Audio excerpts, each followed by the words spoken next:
Instructional Leadership and Development Center. So it's the support systems that we put in place to try to help people to be able to do it with the least pain, if you like.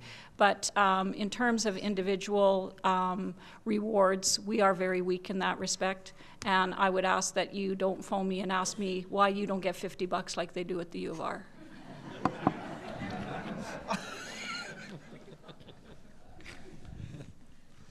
Hi, I'm Tina Beaudry-Meller, and I'm from the University of Regina. And my question really piggybacks on some of the issues that Jim raised. I'd like to hear from any of you in the panel about some of the concrete things that you're doing in your universities to address 4 main issues. If, in fact, we are looking towards a more technology-enhanced learning environment for our students, I'd like to hear what concrete things you're doing in any one or all of these 4 areas. One, of course, is recognition of instructors and faculty who are deploying a variety of innovative techniques in both their course development and course delivery, trying to access a different multitude of learners. The second thing is a more programmatic approach to their course delivery, that is offering courses on a rotational basis, taking a more programmatic look at how we schedule courses over the course of a degree, for example. The third, in what ways do you encourage and provide incentives for interdisciplinary types of collaborative activities? So rather than have sort of a territorial, the territorialism that I observe existing a lot at the U of R at present, and I'm sure is the case at U of S as well. Sorry, Gary. To what degree are you providing incentives for interdisciplinary collaboration? And finally, are you encouraging or are you mandating departments to offer courses in a multitude of delivery formats? So are you, because of course the leadership of technology enhanced learning comes not only from being curriculum driven, but also from being institutional leadership driven. And so I'd like to hear your thoughts on any one or all 4 of those areas and what specifically each of your institutions is doing to provide any of those. Thanks.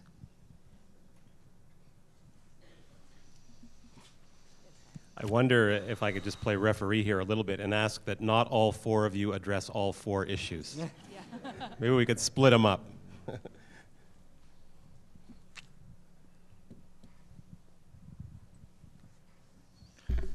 Let me go with the easy one, because it's the one we were just talking about, and that's the one around recognition. So, you know, a fairly recent innovation, and Jim Greer gets credit for it, is we've now got a new Provost Prize at the University for innovation in teaching, and a Provost Grant. And what's different about these two, this new prize and this new grant, is that they are in both cases for instances where a group of people, a department, or where they're not individual, they're not awards for individuals, but they're rather awards and grants for developing group work.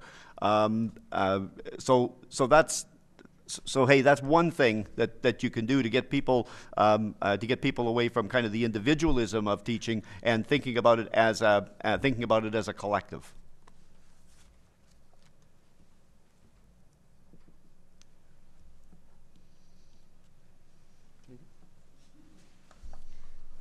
So my turn? Yeah. Sure. Yeah. We pay $50.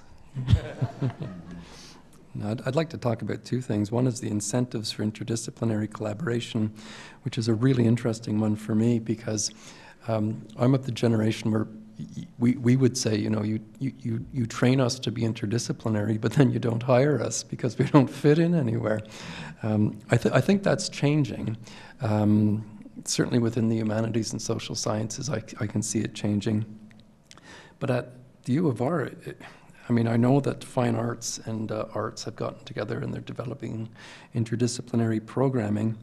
But where the interdisciplinary collaboration really seems to happen without much incentive is in the STEM disciplines of science, technology, engineering, and math, particularly around carbon capture, where you have the geologists, the biochemists, the chemists, the physicists. You know, they're all working together because there's lots of money to be made, and so that's the incentive.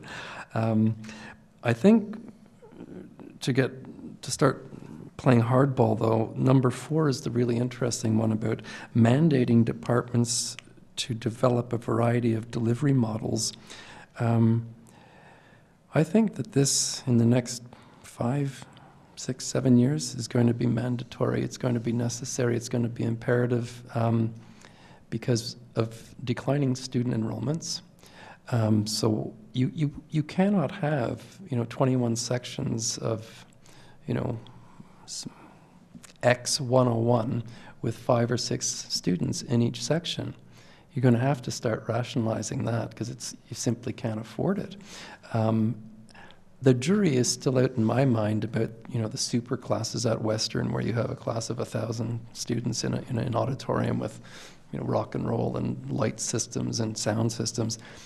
The stats that I've looked at show tremendous success, that those students actually do go on and major and do graduate degrees and become the infamous HQP, the highly qualified personnel. I don't know. I'm still of the old school where I think small classes are better. MIT agrees with me in their